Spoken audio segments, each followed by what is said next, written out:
I'm Leslie Beale, and I'm the founder of Profusion Strategies, a leadership development firm in Knoxville, Tennessee.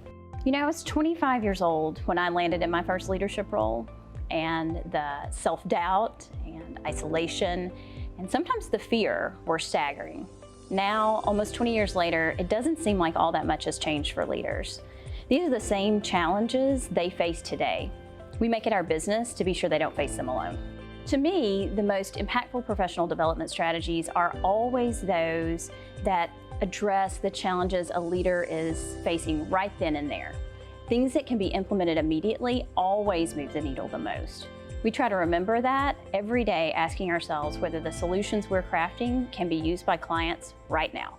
Honestly, it's the feeling of knowing that we really change lives. You can't deny it. When you sit with someone who's invested 20 years in a high-level position, in a high-level career, but they're on the verge of losing it all because they've lost their passion or their ability to engage with their team, and they just aren't effective anymore. When you are able to support them and watch them dig deep and find a way to be impactful and passionate again, that's not just a story on a piece of paper to us. It's not just a number on a spreadsheet somewhere. It's a real person with a real life that's been changed forever. I can't imagine work that's more powerful than that. In the next 5 years, leaders are going to be on the front lines like never before.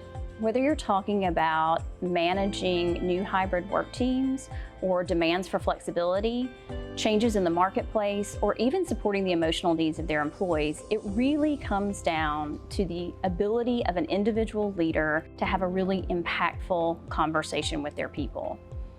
Don't get me wrong, you need good training, you need sound strategy, and you need good policies. But at the end of the day, the success of each one of those rises and falls on the ability of an individual leader to talk to their team. If we aren't preparing them for those conversations, we're already falling behind. You know, I think people would be surprised how often I hear top leaders, really successful, confident, influential people say that they struggle with self-doubt or wondering if they're up to the challenge. Those thoughts crop into the heads of even the most successful among us. The difference is in how they respond.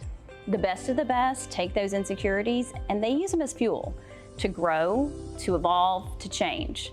That subtle shift in perspective really makes all the difference. You know, when I sit with leaders and decision makers privately, I always ask them 3 questions. First, what are the most important business results you want to achieve over the next 6 to 12 months?